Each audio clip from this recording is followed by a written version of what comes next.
అలా చూస్తే ఈ సినిమాలో నా క్యారెక్టర్ చాలా మంచి క్యారెక్టర్. నిన్న కూడా యాక్చువల్లీ చెప్పారు నాకు, మీ క్యారెక్టర్ చాలా మంచిగా వచ్చింది, చాలా ఫుల్గా మీరు కనిపిస్తారు అని నాకు చెప్పారు. నేను సినిమా ఇంకా చూడలేదు, బట్ ఇతను చూశారు అని నాకు చెప్పారు, చాలా బాగా చేశారని చెప్పారు.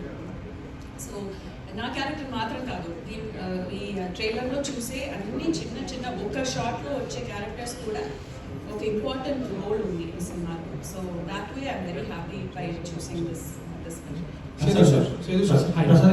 ప్రసాద్ గారు, మీరు డబ్బింగ్ సినిమాల విషయంలో చాలా చూసీగా ఉంటారు.